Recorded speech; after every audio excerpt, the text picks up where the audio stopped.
I've been instructed by my children to make a chicken curry tonight, and for me, no Indian saucy dish is complete without some form of bread, whether that be a roti, whether that be a fried parantha, whether that be naan bread. So for today, I'm going to show you how to make naan bread. There are a few little hints and tips that I've got and a few little cheats. In India, when you made naan bread, you would normally use live yogurt, and that's what gives it that lovely aeration and that lovely soft texture. You obviously don't have time to leave it to proof overnight or, for 2 days sometimes. So what I'm going to use is I'm going to use a little bit of yeast just to get lots of bubbles and lots of air into that naan bread. So I'm going to use a teaspoon of yeast and a teaspoon of sugar just to activate it. And into that I'm going to pour some warm water. It's sort of tepid water. You don't want it too hot because you don't want to kill the yeast. So it has to be sort of warm enough to pour over your hand. And I've got my kettle over here, which I've boiled earlier and it's cooled down. So I'm just going to pour some in here. Probably about a tablespoon. And then I'm just going to stir that and just almost dissolve that yeast so that it starts to activate and starts to feed off that sugar. So it looks quite watery at the moment, but after about 10 minutes or so, it'll fluff up and you'll know that it's ready to go. I'm going to leave that somewhere nice and warm and we'll come back to that in a minute. So whilst the yeast is fermenting and doing its job, I'm going to use some plain white flour, and I normally use about 200 grams.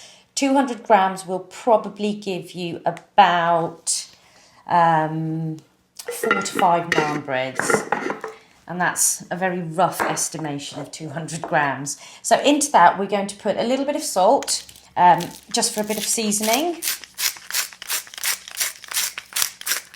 We're going to put in there a teaspoon or so of baking powder. Again, that's for the lightness and that to help with that aeration. And I'm also going to use some of these. These are called Nigella seeds or onion seeds. They're tiny, tiny little black seeds. And whenever I tell people to have a little smell of these and tell me what they think they are, they say, "Oh, that's naan, that is." So it's almost got that lovely peppery fragrance that you have in naan bread. So I'm going to be fairly heavy-handed because I like them in there. So I'm just going to pop that in there and give that a little stir. The other bits I'm going to add into that are a tablespoon of oil, just vegetable oil, nothing too spectacular. And then I'm going to start to put some tablespoons of yoghurt in there. I always use thick Greek yoghurt because it just gives a nicer texture. So I'm going to pop that in, maybe 2 tablespoons and a half.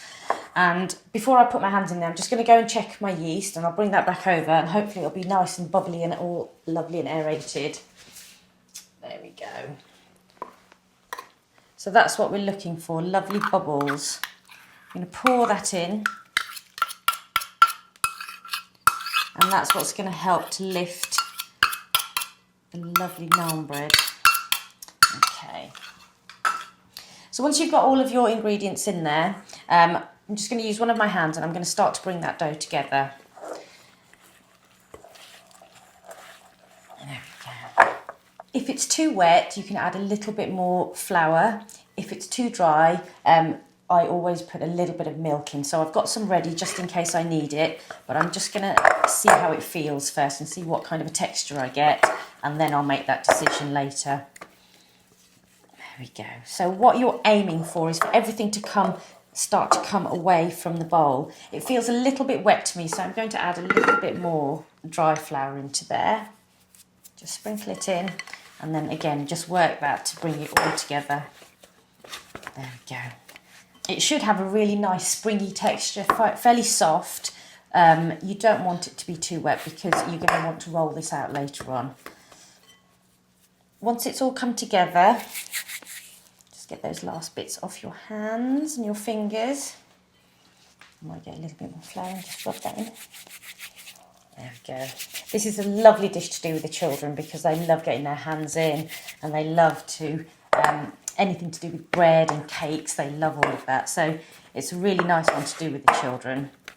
So once you've kneaded your dough and it's all come together, you've rubbed it off your fingers, it's all come away, it's all clean off the bowl, that's what you're looking for.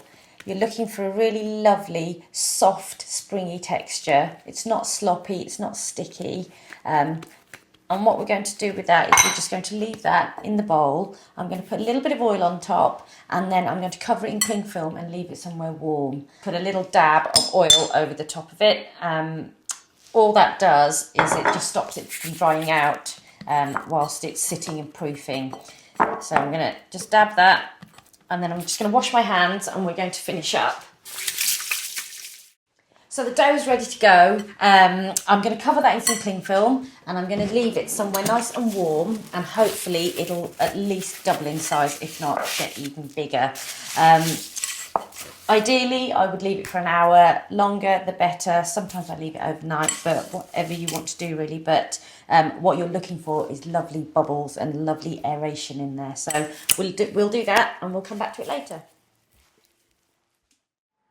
The dough for the naan bread has been proofing and it's doubled in size and it's aerated and it's full of bubbles, so I know we're ready to use this. What I'm going to do is I'm going to show you 3 different types of naan bread. We're going to do a plain naan bread, I'm going to show you how to make peshwari naan bread, and I'm also going to make a garlic naan bread. They're all really simple to make. Traditionally, the way that you would cook naan bread is in a tandoori oven, and what they would do is take a ball of the dough, stretch it out and then slap it on the inside of the clay oven. And what that does is it sears that bottom edge beautifully and then it all puffs up, and as it puffs up and cooks it sort of falls into the bottom of the coals where you can then fish it out with a metal rod usually. So that kind of cooking is quite difficult to emulate in the kitchen. So what I'm going to do is show you a few little tricks of how to get there. So what you need to do is take a nice big ball of your dough, just roll it in your hands so that it all comes together nicely in a fairly big chunky ball.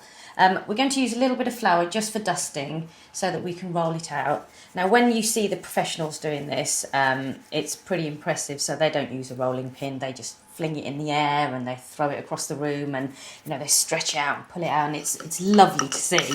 But there's only so much of my talents that I can share. So as you're rolling it out, make sure that you keep it to about 2 or 3 millimeters thick, because you want it to have that real sort of thickness and fluffiness inside. You can have it whatever shape you like, teardrops, round, whatever shape you like. But what you need to do is make sure that you've got a frying pan or a griddle pan heating on the stove next to you. And what we're going to do is try to emulate that seared edge. And all you do is you just pop it onto your griddle pan. A frying pan will do. This is a traditional tawa, as we call it, and it's used to make rotis, it's used to make all kinds of Indian breads. So this is the fun bit. You start to see all these little bubbles popping up and you know that it's nearly ready, and you can also start to smell all of the kalonji seeds and all of that, and that it's just like a naan smell. It's like bread baking. It's beautiful. What you need to do is once you start to see these little bits, you'll know that it's almost ready to remove from the pan. So just have a look at the bottom. That's it. If you look at the bottom, what you're looking for is that lovely seared edge, that lovely crisp bottom edge. Now that's quite hot, so I'm going to pop that onto my tray and I'm going to put that straight into the grill. And what will happen is that all the naan bread will start to puff up and it'll hopefully aerate and be all lovely and soft. So I'm just going to put that straight into the oven. It's on a fairly high heat because we want it to go nice and crisp on top. So I'm going to leave that for a couple of minutes, but I'm going to keep an eye on it, and then I'm going to pull that out and we can have a look at that when it's all nice and puffed up. The naan's been under the grill now for a few minutes and I can smell that it's ready, so I'm getting a little bit excited. I'm going to go and have a look. Wow, that's what we want. Lovely, puffed up, full of air. It's nice and hot, and listen, you get that real crisp flavour on the outside, the real crispness. So I'm just going to pop that to one side. I'm going to have that later on. So what I'd like to show you now is how to make peshwari naan. All you need is a hand blender, some pistachios, some raisins and a little bit of sugar. I normally use about 70 grams of pistachios and then half the amount of raisins to pistachios.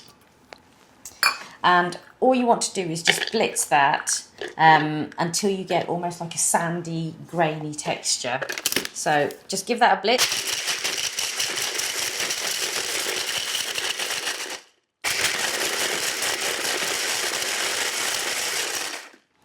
There we go. So that's what we're looking for. Almost like sand from Lanzarote. So we're going to pop that into a dish. And into that I'm going to mix a teaspoon and a half of sugar. I'm going to give that a stir through and just bring that together. It's a really lovely little blend. I sometimes use it as topping on yoghurts and on breakfast cereal and that kind of thing as well. It's really lovely. So, pop that down on the side for a minute and I'm going to start making the naan bread. A nice handful of the dough again. I'm just going to roll that out, put a little bit of dusting on there and just flatten it out a little bit.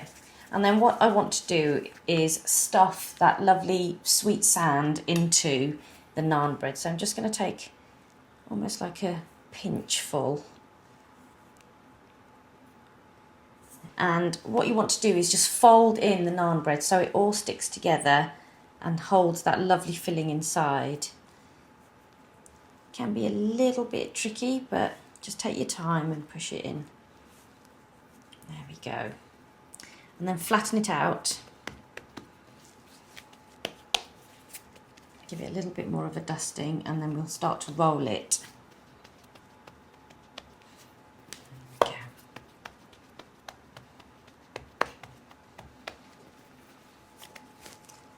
we go. Be fairly gentle with it because you don't want all the stuffing to pop out, but don't worry too much. And again, you can roll it in whichever shape you like. There we go. So once that's rolled out, I'm going to pop it back on my hot griddle pan. And we're going to start to look at it and we'll hopefully start to get these little bubbles again. And then we're going to pop that under a really, really hot grill. And then that should all puff up and have that lovely sweet texture inside. And that's what we're looking for, that lovely brown seared edge. And then just the one edge, I'm just going to pop that, turn that round, and I'm going to put that under the grill and hopefully that will blow up and be delicious. So just going to put that under a hot grill. It's smelling really sweet now, so I know that the naan's pretty much ready. So I'm just going to pull that out of the oven. There we go, look, you can see all the steam escaping. It's all puffed up and it's light and it's fluffy and it's airy, but you've got that beautiful bottom seared edge and you've got that lovely toasted softness to it. So I'm going to pop that over there and we're going to enjoy that later on. For the final naan bread, I'm going to heat up a little bit of butter, or ghee as I like to call it. So this is clarified butter and it's used an awful lot in Northern Indian cooking. I'm going to add a teaspoon or so of that in and I'm going to fry off some garlic in there. Ghee has a lovely, thick, rich flavour and is perfect for this kind of dish. So into that I'm just going to put some chopped garlic and I'm just going to toast that off.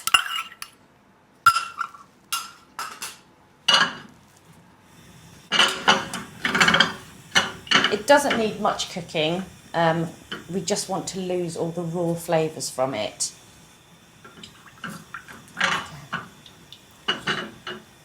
Whenever you use clarified butter or ghee, you get a real nutty fragrance that's really quite unique. And it tends to be used an awful lot in very decadent cooking, so your biryanis and your kormas and your really lovely rich dishes. You can start to smell the garlic coming through now. There's two ways to make garlic naan. You can either fry off your garlic in your butter and make your naan as normal. Once you get it out of the oven, you can just smear that garlic butter on top of it. Or you can fry your garlic off and then roll out your naan and take out the chunks of garlic and stuff them inside your naan and then roll it out. It's your preference really. Some people don't like that chunkiness and they just want to get the flavour of the garlic. So for that, I would just literally just pour it on, and it's probably the easiest way to do it. So I'm just going to turn that off and I'm going to roll out my naan.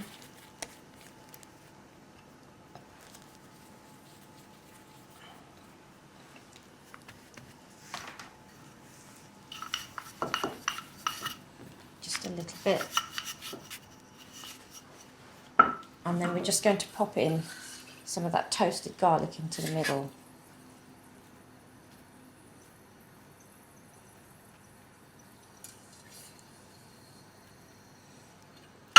And I'm just going to fold that over.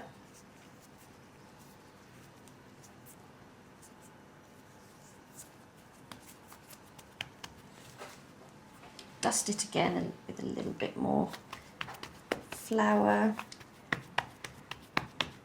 And fold it a little bit more, and then I'm going to pop that straight under my hot grill. There we go. So all the lovely garlic is inside the naan, and I'm just going to griddle that on my griddle.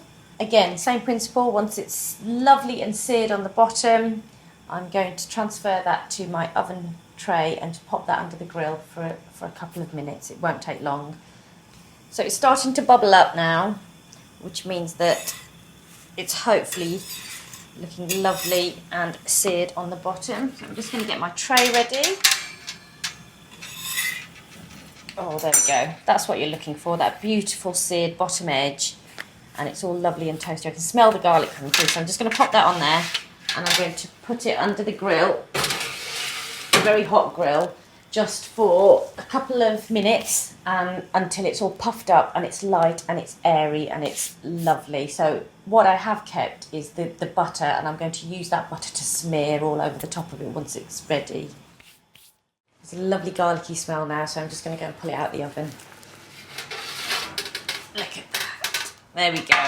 There's our lovely naan bread, all puffed up and smelling beautifully of garlic. I'm just going to finish it by smearing it with some of that lovely garlic butter.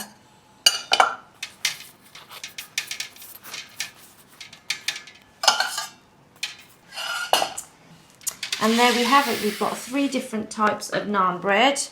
We've got our plain naan bread, we have our lovely sweet peshwari naan bread, and we've got some garlic naan bread. All made together, really simply, really easily, but light and fluffy and delicious.